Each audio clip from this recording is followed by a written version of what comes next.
Watch this, a single clip that lit up social media and forced two governments to act.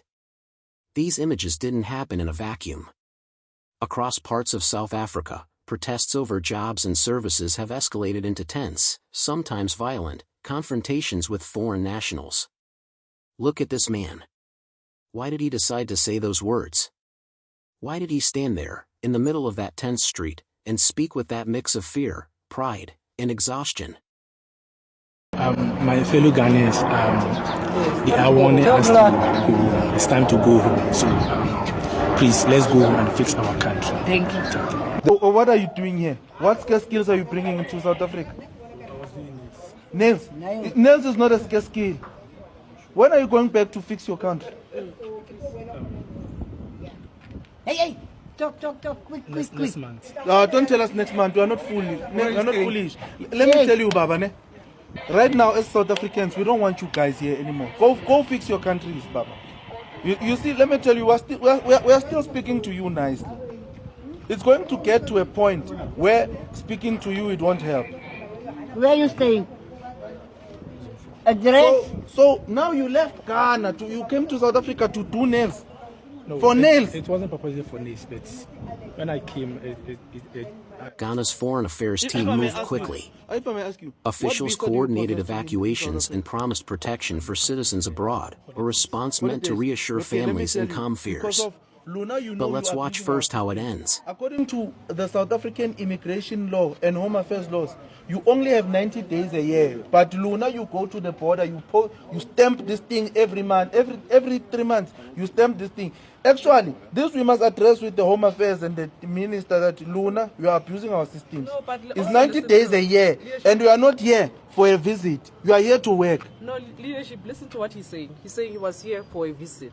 So how come you come here to visit instead of you going back? Let's call the cops. This man is illegal in the country. We're now with a traveling document, which is a passport. Let's call the cops. He's illegal. Imanla, we want them to understand what we are trying to do here. Baba, we are fixing this continent. This thing of you guys moving from one country to the other, it's no longer working. We don't want this as African people anymore. We are tired of seeing African migrants moving all over the world, refusing to fix your own countries. Now we're making it very clear to you guys, Utitina, we don't want you here. We want you to fix your countries. Now you came here with a traveling document.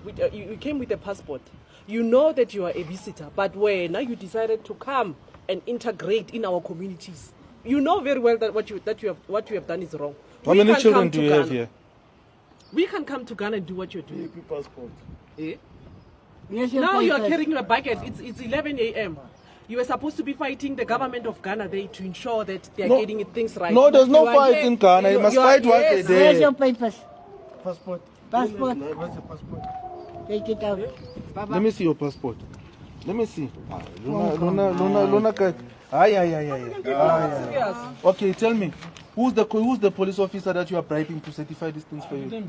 Baba, let me tell you, I'm not foolish. These things, let me tell you, ne? You know by law you're not supposed to certify as an immigrant. You're not allowed to certify your passport. No. Okay, why do you certify your passport in a foreign land? Okay. Let's just start there. Why do you certify your passport in a foreign land? You see, it was raining. I follow you guys now on Facebook. How you? It was raining these days. Then when you go out with the passport, sometimes it gets spoiled. That is why I satisfy it so that it won't spoil. Baba, Ghana don't do that. Okay. Ghana don't do that. All right, sharp. Ghana Let me is show the you. only African country that is. Let me show you that when you are abusing our systems, ne? On the 10th of April, okay, the 10th of April, you entered your country when? The very same day you came back. When? Yeah, it's a proof. Yeah. Proof. Yeah, the proof. That crocodile can't go. You went to Ghana on the 10th, and then you came back. No, because here it says you exited Ghana to South Africa. Look at this moment. Here it says you entered. Here you exited. And it's the same date. It's the 10th of April. 10th of April. Is the same blunt question. This Are you time we legal got here? there in Elov Street. That line cuts straight to the heart of the incident. Oh, they've got a connection here. And it changes everything I that am follows. telling you, that's where they buy it from. No, papers don't lie.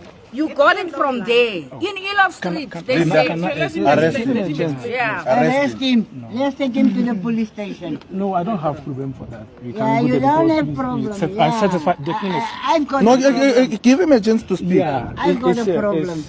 This is to Home Affairs. Home Affairs, please explain to law enforcement that all the people who are here with the traveling document, which is the passport, a passport only gives you 90 days per annum to visit. The visitor's visa, it's 90 days per annum, not every 90 days that people can go and renew. It's, Because it's not Ghana. It's Eswatini. So your connection is in Eswatini? No, it's not Your a connection? No, it's not a connection. The thing is, it was getting spied, and the ticket that I was using to go, There? they take it. The money they take it. Yeah, the money was too small, so I couldn't afford it. So I wanted to extend it so that I can buy the ticket. Okay. And that's what Can I ask you, why do you have to extend your stay in a foreign land? Because you said you had to, He says you he doesn't had. have enough No, listen to, here, the operational word is I had to extend. So that means you were forced. Why didn't you go back to your country of origin? That's what I say. All right. Let me teach you the immigration laws of this country, Baba. Ne? According to our immigration law in South Africa, whoever who approves your stay in South Africa, they must make sure that you have enough funds to fund yourself. So when to start with, when you're a criminal to be here, when you know that No, for that one. you are here illegally. That's what I'm saying. No, Okay.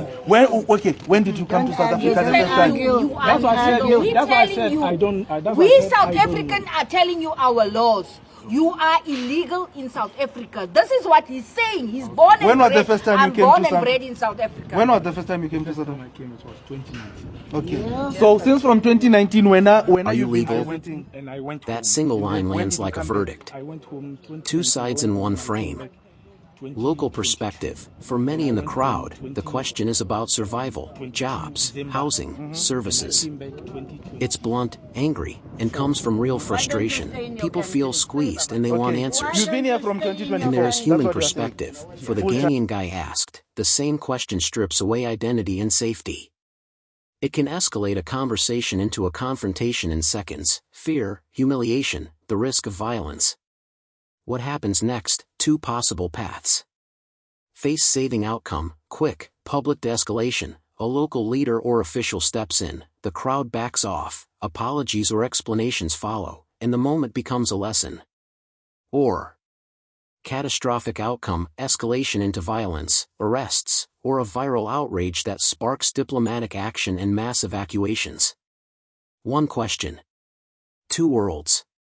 One moment that decides Full everything. time. All right. For some it's a According to demand our for law, answers, like- for like others I it's a said, life or death you've got accusation. 90 days visit When a us. crowd decides, the next scene can be reconciliation, or it can be chaos that echoes across borders. For 90 days, you can stay for free in South Africa. You're a visit. You're considered a visit. Okay? So when you've overstayed your welcome, Baba, go fix your country. To start with, there's no war in Ghana. Yeah, it's true. Okay? There's no one who's trying to persecute you. No. Okay? When you're an economic migrant. When you ran away because of hunger from your country. That's what you see. What you have said, man. For that one is true. Like when you say I ran away because of economic, that's one I agreed.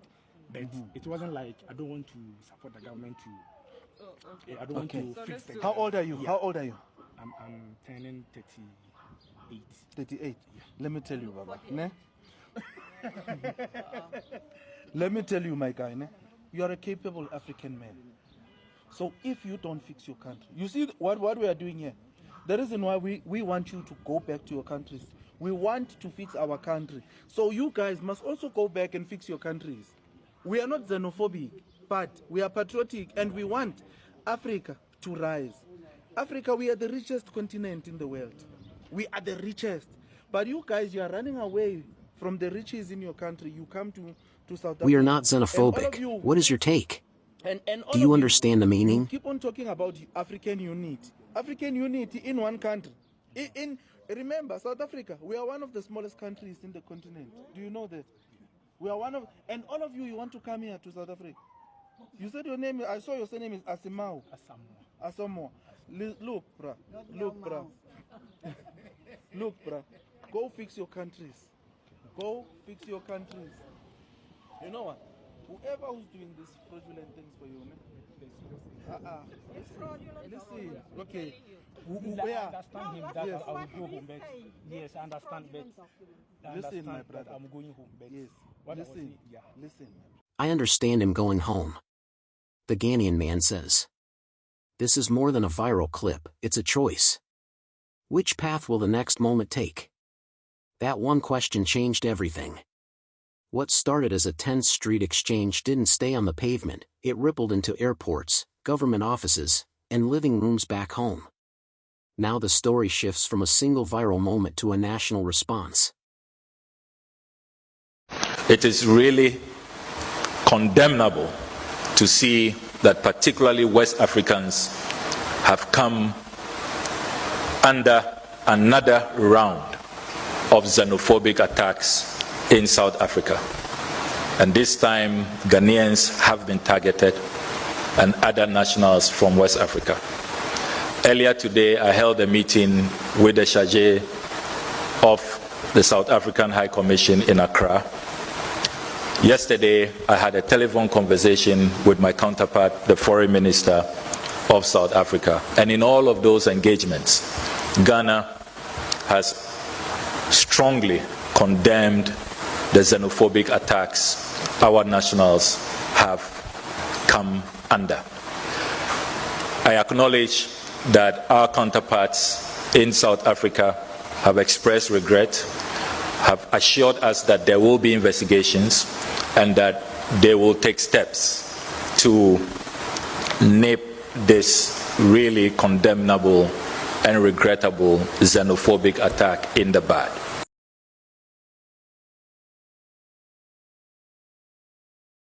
From the crowd's point of view, the question isn't just curiosity, it's a demand. In many communities, long-running frustrations about jobs, housing, and public services make immigration a flashpoint. When people ask, "Are you legal?" they're often expressing fear that outsiders are competing for scarce resources. For the person being questioned, that same line can feel like an accusation and a threat. It reduces a human being to a legal status and can escalate quickly from words to violence. The viral clip shows how a single question can turn a public space into a moment of danger. Luckily, it didn't happen here. Ghana's foreign affairs team acted fast, officials organized evacuations and guaranteed protection for citizens abroad to reassure families and calm fears. Hundreds registered for repatriation. The first group of roughly 300 Ghanaians was flown home.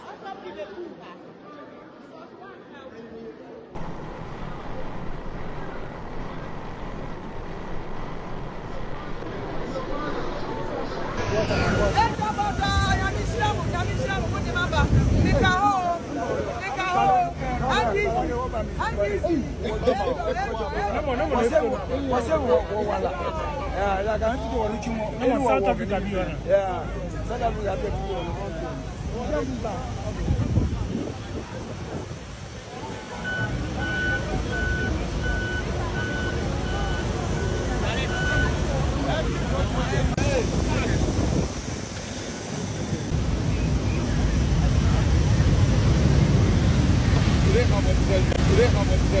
processing them? Yes, sir. We have yes, sir. So today we send a clear message. Ghanaians have a caring government. Ghanaians are valued. Ghanaians are loved.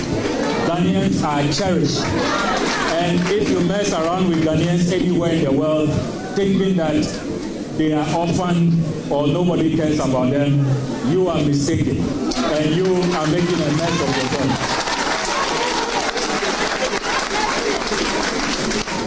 We will always care for Ghanaians. We will always carry the mandate that you have given us seriously. Because this is what you asked us to do, to serve you, to reset. Remember that viral clip? Ghana's Minister of Foreign Affairs, Samuel Ablakwa, announced that the government moved Emmanuel Asamoah from South Africa to Ghana to ensure his safety. The High Commissioner to South Africa, Benjamin Kwashi, personally accompanied him on the return flight. On arrival, the Foreign Affairs Minister hosted Asamoah at the ministry, a public, symbolic gesture of the government's commitment to protecting Ghanaians abroad. At the airport, he was greeted by officials, community leaders, and business figures who pledged practical support and assistance.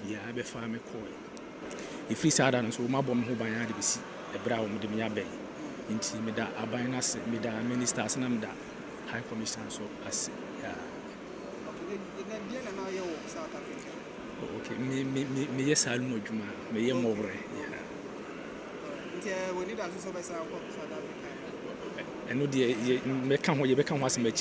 Thank you very much, Ambassador, as well. So, like Ambassador indicated, it has been not a very smooth journey in terms of what is happening to our brothers and sisters in South Africa. But the ministry has coordinated with its counterparts there in South Africa. A lot has gone in, a lot of negotiations have taken place. I can assure you that the situation is not completely normalized, but what we know for a fact is that they've taken into consideration what Ghana's position has been, and to ensure that our citizens don't go through what Mr. Asamoah had to go through. Let me also indicate that in coming back, they ensured, the South African authorities ensured that his passing through immigration and others was very safe. It was smooth. They indicated to us that they want to again apologize to him for what happened. It was rather an unfortunate circumstance, one that they deeply regret, one that anytime we speak to them, they tell us that they don't have such undertakings with Ghana, so they feel that this shouldn't have happened in the first place.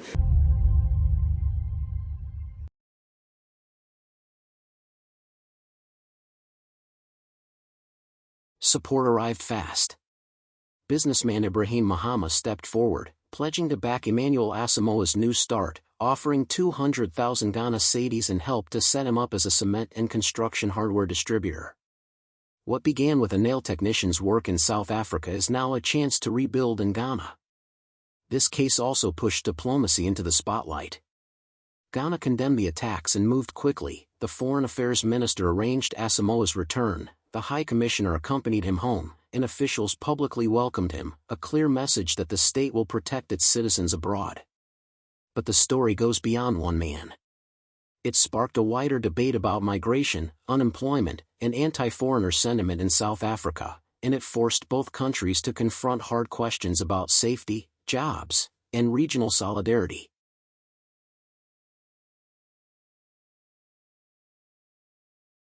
A lucky boy. Just go and take the cement, sell it. He gets his money, he pays the cement back. He sells 1 million Ghana cedis, he makes 100,000, or he makes even 70,000. It's better than going to seek any employment in any country. Now, what's Africa on? Uye Juma total being 1,800.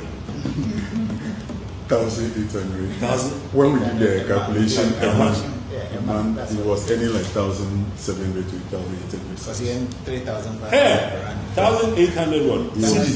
Conversing the rands. A month. He was doing nails. Nails. Company how to handle now. Imabili bako. Say ubia employer sendia maone. Bibi ekoyi bako. Ebusia not saying ubia onye very well. So Ima came over today. We've had extensive discussions. I have also expressed the goodwill from His Excellency the President and also the Honorable Minister, Samuel Okudzeto Ablakwa, to him that we are here to serve him. We are here to ensure that we protect the interests of the Ghanaian people. Our concern is to make sure that he's okay, and he's right here with us, believing that whatever we are doing diplomatically to solve the problem, we work together with both governments to ensure that it's done. Remember how it started, a blunt question shouted in the street that landed like a verdict. For some in the crowd it was a demand for answers about jobs and services. For the man being questioned it felt like an accusation that stripped away dignity. That tiny flash of confrontation was the spark, and the camera made it impossible to ignore. The reaction was immediate and layered. Diplomats arranged flights, officials coordinated evacuations, and community leaders stepped forward. A high commissioner accompanied the return, ministers met the man at the ministry, and business figures pledged real support. Those gestures were practical and symbolic: rescue for today, promises for tomorrow. And then the turning point. What began as a moment of danger turned into a national conversation. A nail technician who once worked quietly abroad became a public symbol of resilience. The offer of financial backing in a new business path transformed personal trauma into a chance to rebuild. But the applause for rescue also raised harder questions about why the crisis happened in the first place. Looking forward. Short-term protection matters. It saves lives and calms immediate fear, but it cannot be the only answer.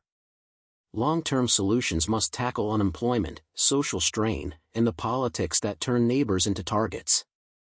Leaders need policies that combine enforcement with empathy, and communities need spaces for dialogue that prevent a single question from becoming a sentence. So look back from where this started: a street, a shout, a viral clip, and then forward to what it can become, not just a rescue story, but a turning point. From pain to promise, the rescue was real, the support was meaningful, and the lesson is clear: protect people now, and build systems that stop this from happening again.